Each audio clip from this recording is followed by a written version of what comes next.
इस पावन सरजमी जनपद रायबरेली की धरती को अपने हृदय से कोटि कोटि नमन करती हूँ और रायबरेली के भाइयों और बहनों, मैं आप सभी से ये बिल्कुल सच्चाई से कहना चाहती हूँ कि मैं यहाँ आकर अपने आप को गर्वान्वित महसूस करती हूँ, क्योंकि इतिहास साक्षी है कि रायबरेली ने एक सुंदर इतिहास रचने में अपनी भागीदारी बनाए रखी है।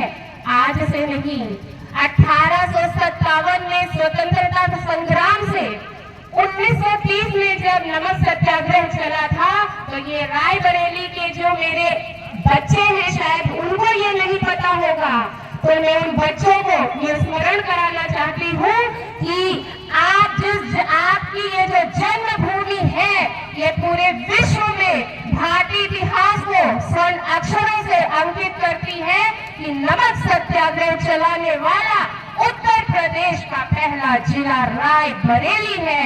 तो दोनों हाथ जोड़कर मैं इस पावन धरती से आए हुए नन्हे मुन्ने भाई बहन माटी शक्ति सभी को नमन करती हूँ।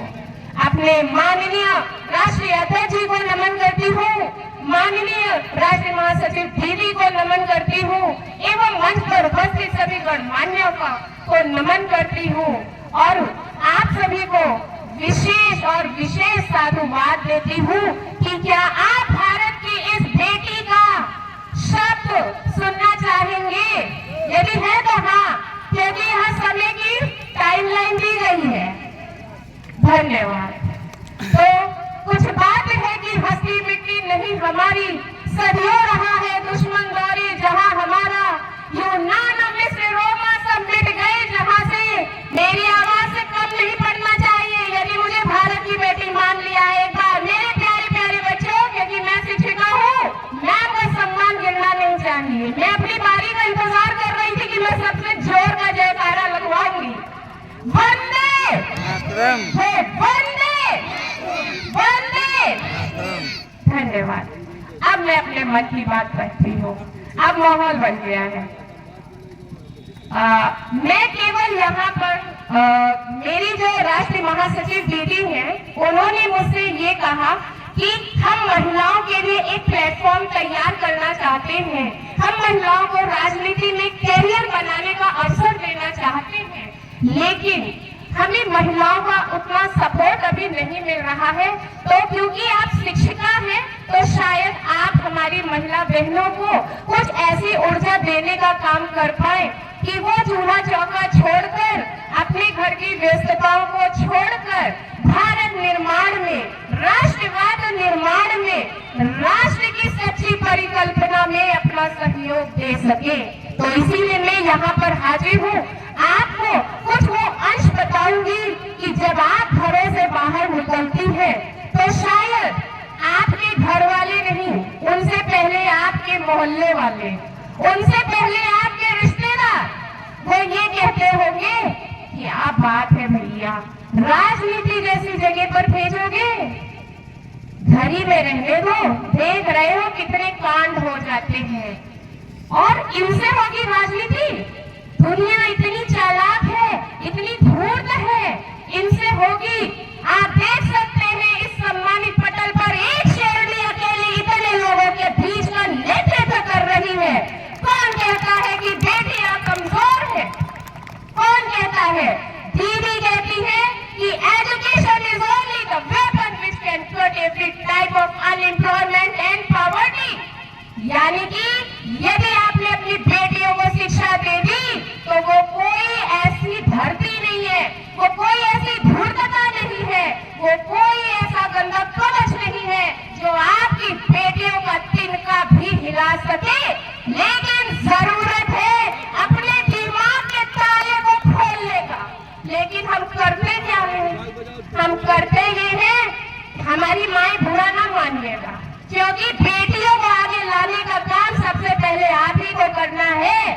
हम ये करते हैं, अपने बगल वाले से कहते हैं, भैया शिवाजी बहुत महान थे, भगत सिंह बहुत महान थे, रानी लक्ष्मीबाई बहुत महान थी, लेकिन हम सब चाहते हैं, ये महान थे, माला भी चढ़ाते हैं, लेकिन अंदर ही अंदर मनाते हैं कि ये महान शख्सियत मेरे पड़ोसी के घर में जन्मे, ताकि मेरा जो लोकल एरिया है वो क्या हो जाए, सेफ हो जाए। तो जब तक आप अपनी इस संकुचित विचारधारा को नहीं हटाएंगे, राष्ट्र निर्माण नहीं हो पाएगा।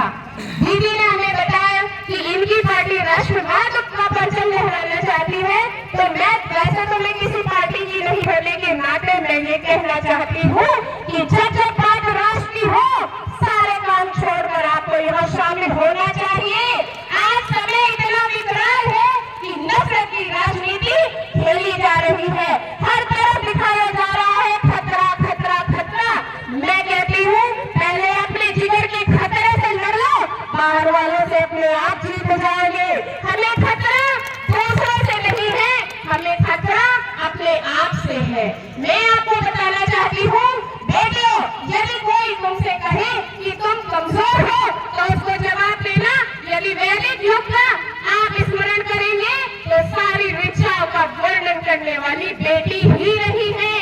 जितने दुष्टों का संहार हुआ है उसके लिए भगवान ने, ईश्वर ने नारी का ही सहारा लिया है। अर्धनारीश्वर जिनकी पूजा दिन रात हम करते हैं वो है अर्धनारीश्वर। बेटी बेटा में कोई भेद नहीं है। यदि किसी सदी का सूरज आप अपने मस्तक पर लगाना चाहते हैं और अपने आप को शिक्षित मानते हैं तो इस बात को मान जाइए कि बेटा और बेटी में कोई फर्क नहीं है। ये धन्यवाद है इस भारतीय संस्कृति का, जहाँ पर माता सीता की प्रतिमा के बिना अश्वमेध यज्ञ होने नहीं दिया। ये धन्य है भारतीय संस्कृति, जहाँ पर रानी लक्ष्मीबाई, रानी चेन्नम्मा, अगर अकबर का भी काल आया है तो रानी दुर्गावती ने खंजर खुद अपने हाथ से सीने पर खरोच लिया है। क्या बात कहते हैं कि बेटियां कमजोर हैं। हमारी ये भारतीय सरजमी में लिख के जाइए कि हिंदुस्तान की धरती पर नारी जागृति का परचम लहराया जा रहा है, नारी मुक्ति का नहीं। हम धन्य है। ये पाश्चात्य संस्कृति ने हमारा दिमाग खराब किया है। पाश्चात्य संस्कृति में कहा गया कि पहले एडम आए, फिर ईव आई। ईव से कहा गया कि ये सेब नहीं खाना है, और ईव के ऊपर शैतान आ गया। शैतान की वजह से ईव ने जब सेब खा लिया तो कहा गया कि ये औरत डायन है, और वहां पर पाश्चात्य संस्कृति में डायन कह के नारियों का तिरस्कार किया। लेकिन धन्य हमारी भारतीय संस्कृति कि हमारे यहाँ नारी को पूजा जाता है। तो बस एक कविता के माध्यम से मैं आपको ललकारने आई थी, तो ललकारने का काम करूंगी। ये मेरी फेवरेट कविता है, समय कम है, इसलिए अपनी कविता के माध्यम से मैं आगे के भाव रखना चाहूंगी कि तू खुद की खोज में निकल, तू खुद की खोज में निकल, तू क्यों हताश है?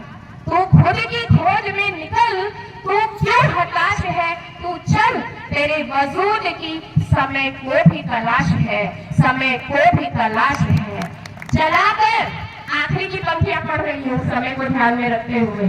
जलाकर भस्म कर जो क्रूरता का जाल है, जलाकर भस्म कर जो क्रूरता का जाल है। तू आरती की ही लौ नहीं, तू आरती की ही लौ नहीं, तू क्रोध की भी मशाल है, तू क्रोध की भी मशाल है।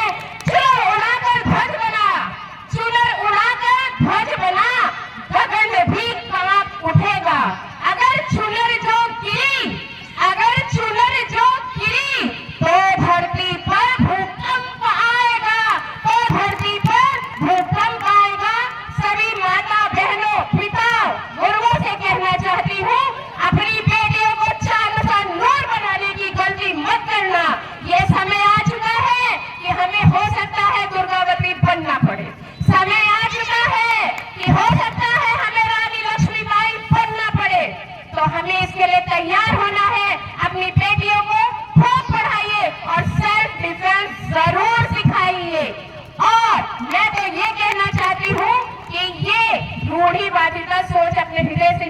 चाहिए कि अच्छे लोग राजनीति नहीं कर सकते। यहाँ बैठे युवा भाइयों से मैं ये कहना चाहती हूँ कि शायद इसमें कुछ चेहरे ऐसे होंगे जो केवल इसलिए यहाँ आए होंगे कि भैया ने कहा है इसलिए जाना पड़ेगा। तो ये गा गा गा जान ले लेगा आपकी। यदि आपके अंदर देशभक्ति का जरा सा भी कतरा है तो खुद से कोई जगह दे ना दे। मैं भले विशेष अतिथि थी लेकिन मैं नीचे बैठी थी। क्यों बैठी थी? क्योंकि मेरे अंदर राष्ट्रभक्ति है। मैंने इसको ईगो से नहीं जोड़ा कि जो विशेष अतिथि होता है उसकी जगह यहाँ पर होनी चाहिए। मैंने इसको ईगो से नहीं जोड़ा, क्योंकि जब राष्ट्रहित की बात आती है, देशहित की बात आती है तो सारा ईगो क्लीन कर देना चाहिए। तो बस अंतिम शब्दों में यही कहना चाह रही हूँ, युवा भाई समझ गए होंगे, राजनीति को करियर बनाइए, पार्टी अपने मन की चुनिए, जो राष्ट्र विचारधारा पर कायम टिके उसी से हाथ मिलाइए। लेकिन पॉलिटिक्स को अच्छे लोगों की जरूरत है, नए लोगों की जरूरत है जिनके दिमाग पे कचरा नहीं है, जिन्हें हर बात में राजनीति नहीं दिखती है, जिन्हें विकास दिखता है, जिन्हें गरीबी दिखती है, जो गरीब का दुख समझते हैं, जिनको ये एहसास है कि जो किसान धूप घाम सब कुछ सह कर काजू मेवे सेब दाल रोटी चावल सब करता है, लेकिन रात में सिमटी हुई आंतों को लेकर सो जाता है, जिसकी कमाई हुई फसलों से दूसरों की बेटियां विदा हो जाती हैं, आधे से ज्यादा खाना सड़कों पर फेंका मिलता है, उसकी बेटी की जब डोली उठती है तो बहना भी सही से नहीं बन पाता है। तो एक बार फिर से मैं 4 लाइनें और मन नहीं कर रहा है, आप लोगों का इतना समर्थन मिल रहा है, मन छोड़ने का मन नहीं कर रहा है, लेकिन फिर भी 4 लाइनें और फिर मैं विदा लेती हूँ। मैं उस माटी का वृक्ष नहीं, बहुत सुंदर लाइनें हैं, हर बेटी इसको सीख ले।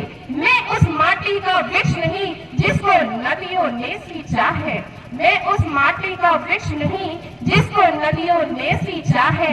बंजर माटी में पलकर, बंजर माटी में पलकर मैंने मृत सजीवन को खींचा है, मैंने मृत सजीवन को खींचा है।